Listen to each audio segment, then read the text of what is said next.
Well, thank you for having me. I'm really excited to be here. So, let me just start out by saying that I am a master manifester. I have manifested a failed marriage. I've manifested food stamps 3 times. I've manifested 4 times car repossessions. And then my grand finale was manifesting homelessness. And so, um, as you can imagine, I could not manifest a cup of coffee, but I could manifest all these other things. So, my name is Danielle Marggraf. I help women stop operating from the trauma and the drama that and instead make consistent what I call fuck you money. Okay? So, if that bothers you, close your ears because I talk like that. And fuck you money really is the amount of money that you require to never settle, to not be in toxic relationships because financially that's how you're being supported. It's to not stay in the soul sucking job that maybe you're feeling unappreciated or you have an awful boss, right? It's to really be able to do and be and have whatever you want, right? Because when we want more money, what we're really asking for is we want more experiences while we're here. Okay. And so for centuries, women have disowned their power, their identity, and their voice in exchange for safety. Right. And that is the truth.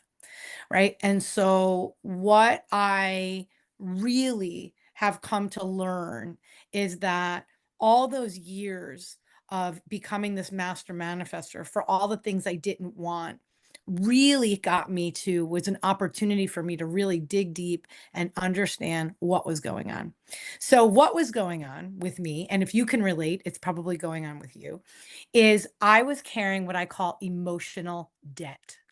Emotional debt, right? Just like what Kate was talking about, is the debt that we carry emotionally, that some of it is maybe ours, but some of it might not even be ours.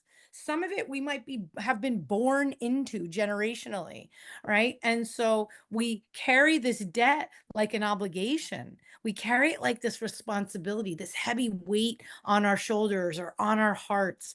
And really, we operate from this place subconsciously. Now, we know logically, right? If you've done any, has anyone ever done any mindset work, money mindset work, right? Yeah, manifesting work, right? Exactly. Everyone's hands are raised because everyone has done this work.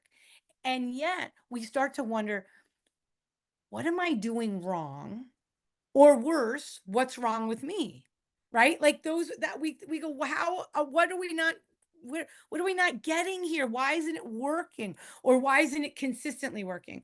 Well, typically, right, the reason it's not working consistently, we know that our subconscious is responsible for 95%. Now they're saying even up to 98% of our results, right, in our world. Which is why, right, when we're driving to work every day, somewhere we've driven for 30 years, we can be multitasking, we're talking on the phone, we're listening to something, we're daydreaming, we're fantasizing, and all of a sudden we pull into work and we park and we're like, how the heck did we get here? Right? How do we get here? It's like we weren't even there. We weren't even in the car. We missed the whole ride, right? That's because your subconscious is running the show. Well, that's the same for everything in our lives, right? So, why this is really important to understand is because I want to talk to you about two different things, right? One piece is that your subconscious is your feeling mind. If you have ever done mindset work, what you've probably done is done a lot of stuff that keeps it in the conscious mind. It's like we're spinning still in the conscious mind, but we haven't quite got it sunk down into our subconscious, which is the feeling mind. It's the feeling mind that actually activates.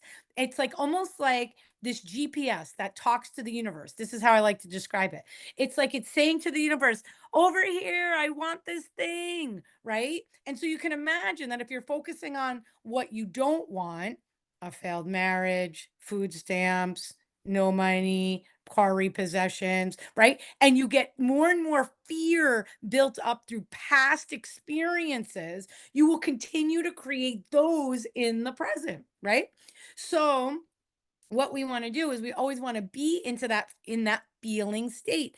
And for me, what really was the game changer is understanding that this emotional debt was actually creating a pinch. Do you remember the green hose when you were a kid? We drink out of it, we spray each other with it, right? On a hot summer day. Well, remember when that hose was pinched and it would like spurt out a little bit, or it would dribble out, right? And we'd be like, we'd put on the hose, we'd be ready to play in the summer, right? We'd want to hook it up to the slip and slide or whatever it was, the sprinkler, and it would be like dribbling out. We'd be like, what is going on? Well, this emotional debt, right, creates these pinches in your prosperity. Okay. And when it creates these pinches in prosperity, what happens is it just sort of dribbles out, right? That's what our results are. Maybe a little bit, or right, a little upgrade, or maybe we get like a little promise of something. We're like, it's like a spark, but it doesn't sustain. And what happens is what I know to be true, because I know most of us have come from trauma, some level of trauma, right? That we are wired, right? We are wired for safety, connection, and belonging. We are not wired for wealth, and we are not wired for success, most of us, right? And because we're wired for safety, connection, and belonging, when we were between the ages of 0, born, to 8, around 8 years old, when our subconscious was open and it was just accepting all the things and the conditions, right? There was no self-conscious yet. There was not, because our conscious mind can accept or reject, right? The conscious mind can accept or reject ideas. But when you're 0 to 8, right? You're just taking it all in as fact. Those create your beliefs. What's so fantastic about this is that because we are then wired, right, in this way, our nervous system is the command center of our bodies. And because we're wired in this way, we're always making decisions that keep us safe, even if it's no longer what we want, right? So we want to receive more. We want to be in this state of flow, right? I know so many women that want to be in businesses that are impactful, they have a fire about, they have a passion about, but they want to also be in flow. And the one thing that we don't feel a lot of when you're building this business and we're working on trying to figure out, where our clients are or how to make more money, we don't feel flow. That is the one thing we don't feel, right? And then we think, I must be doing it wrong, right? Because I should be feeling flow. And if I'm not in flow, I must be doing it wrong, right? Remember, we just talked about that. So, really, what it is it's that we will always choose, right? We'll always typically choose the thing that makes us feel connected and belonging and safe. And a lot of times that goes sort of in total opposition to what it takes to create wealth and prosperity and success, because wealth and prosperity and success really lead with being a maverick, jumping into the unknown, being in a total sort of world of figuring it out and feeling it out and growing and being an expansion. They always say that building a business is the best personal development you will ever experience. And how true is that? How true is that? It is like, right? We think we're going to change the world with our healing arts, with our breath work, with our transformational coaching, with helping people with their health, and right? And we just think, oh, we're going to do this. And then we have to figure all these sort of logistics out. And it's like, ew, I didn't sign up for all this practical logistical stuff. I just want to change the world with all this beautiful work that I learned, right?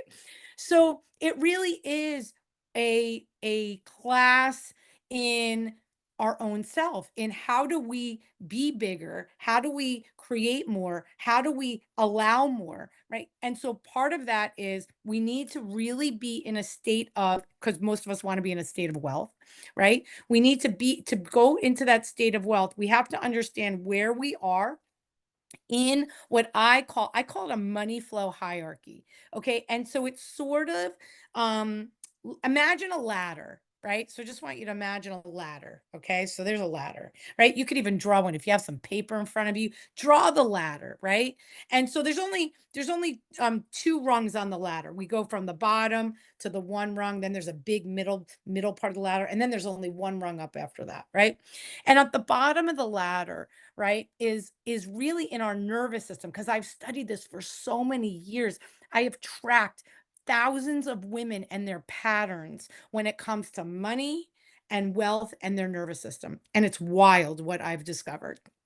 So and I created this money flow hierarchy because there was a real connection to how these women are showing up in money, which typically how women are showing up in money is a projection, because money is innocent and neutral. It is a projection of what is happening inside of themselves, right? And so what happens is on the lowest part of that ladder, we are in the we're in poverty consciousness, right? That's what we're calling it, poverty consciousness. We're in scarcity, we're in lack. We might be immobile. We might be in a state of we can't even make a decision, right? We're in a freeze state, right? So in the polyvagal, like if we're talking nervous system, that's the dorsal state. How I want you to remember this is I want you to think of, a shark, right? A shark, we can only see that dorsal fin. The rest of him is submerged and we can only see that one part. That's really what freeze is like. People think freeze is like, remember freeze tag when you were a kid? It was like, don't move. That's not necessarily freeze. A lot of my clients actually, I would consider to be in more of a functional freeze state. That means that they can get up, they can take a shower, they can go to work, but more than just getting the minimum done in their day, they are overwhelmed, right? They get into overwhelm. And there's a shutdown that happens. So, what happens when we're in this state? Well, when we're in this state, we're in survival. And if we are in survival, how can we be in service? Very difficult to be in service, which is why we started doing this in the first place, right? How can we be in service if we are in survival? Because when we're in survival, what are we thinking about all the time? Money. How do I get the money? Where do I get the client? How do I get the money? Where do I get the client? What do I got to do? What do I got to do? What do I got to do? What do I got to do? What do I got to post? What do I got to share? How do I got to write it? What about my branding? What do I got to fix? What I got to do? What I got to, right? It's a frenzy. It's chaos of doing. It's chaos, right? And so that does not equate to flow. And that does not equate to being in this beingness, in this really somatic, right? Because it's this whole somatic idea of it's all in the body. I believe your inner fire, your wisdom, all that you require, all the answers to your questions are already within you. But most of us can't access them because we're living in this state. Okay. So, next part of the ladder is the widest part of the ladder. Okay. There's a lot of in there. And that is the fight flight state, angry, avoid, right? It's also the fawn state. The fawn state is the disease to please and appease. If you grew up, I'm going to say, and I'm just very much generalizing this, okay? But if you are sort of in that, X generation, Generation X, you probably were a good girl. You were probably taught to be a good girl, and that might have leaked, right? That might have leaked out beyond, you from right into the next generation. But and it definitely was prior to us, right? And so that good girl archetype is really one of be polite, ask permission, um, make sure that you don't make anyone else uncomfortable, but it's okay if you're uncomfortable. Zero boundaries. I don't even think that the generation that raised us knew what the word boundary was, really, right? And so this idea of, right, um, work hard for your money, and right, this value around hard work, this value around making sure that you socially look and acted a certain way to be accepted and approved of, right? How poisonous is that, right? They probably didn't know that at the time, right? But we know, we in the evolution and expansion of all that is, we now know that that was poison to us girls, especially, right? Because we were victims a lot of times, right? It was just perpetuating patriarchal, right, centuries of, right, women were not seen as equal or as important or as valuable or as worthy. And so born was, right, I believe, most of us that are on here and listening and talking, right, we are like these leader rebels who are like, not I will not go down like that, right? And we want to do it different, and we want to create this generational change that is beyond us. And so what happens is in that middle part, that fight, flight, fawn state, right, is this part of us who we are not, we are in survival, but we are not shut down, right? We might feel some anxiety, we might be reactive, we might be in a state of like sort of running on the hamster wheel. And I call this part of the money flow mediocrity. This is like where we're all robotic. We're all just doing the do, right? And we can't stop doing the do, because if we stop, we're afraid it'll all stop. So now we're stuck. We're in these like golden handcuffs of like, right? And maybe they're not even gold yet. Maybe they're like brass or silver maybe. But like we're in this state of, we're on this, we're in this like sort of spot of like, how do I move with this? How do I move? And I can't stop, but I need to stop. And so this is where burnout happens a lot of times. We are burnt out. And burnout is not what we do, but it's how we do things that create the burnout, right? So burnout is not like listen, doing things doesn't create burnout, but how we do things with that, I gotta do it. I gotta figure this out. I gotta hurry. I gotta, right? In that hustle mode, in that pressure mode, in that performance, right? Because a lot of us, we wear the social mask of performance. I got it all together. I'm figuring it all out, right? And it's exhausting and it's draining. And I think we're called for something more now, right? I work with sacred feminine leaders who want more, and they are no longer tolerating that sort of inauthentic influencer type pressure, right? And so with that, right? With that, if you are in there, you're sort of in the mediocrity state of wealth, right? Where it's like, oh, I'm not hungry, right? You weren't where I was when I was that master manifester. You're not there, but you're definitely not where you want to be, you know? And so when we move up to the top, right, the very top of the ladder, that is called, that's the state of the ventral state. And that ventral state is a state of, I'm grounded and I'm centered and I feel so aligned, and I feel like I'm in this place of joy and overflow, and I don't have to worry about money, and money doesn't trigger me, and I know how to make it, and I'll figure it out, and it'll all just, it all works out, and I'm in overflow, right? And so that is the prosperous state, right? That's in our that's when we are in prosperity, wealth consciousness, and that's when we are living a state. Now, I believe prosperity is a state of a life well lived, right? So it's not about how much money, but it's the just amount of money. Fuck you, money, right? It's just the amount of money that you require to live a life where you feel free, where you feel fulfilled, where you are making the impact that you want, where your life is creating significance, right? And so that is a very, very powerful place to be. Okay. And so With that, what you want to do, and I'd like to give a prompt. Is this a good time to give the prompt for, right? Yeah, perfect. So I would like to give a prompt for your breakout rooms. All right. So what you're going to want to do is, where are you on that hierarchy? Where are you in your nervous system? Right. From what you just heard, where would you place yourself? Right. And you might want to journal about what triggers that for you. What triggers that for you? Because here's the thing, we either feel like we don't have enough, we aren't being enough, or we don't know enough, right? There's always this sort of feeling of, are we doing enough? Are we being enough? Do we have enough? Right? That's really what happens. And so, what is triggering that for you? Because that will determine, is it your self worth?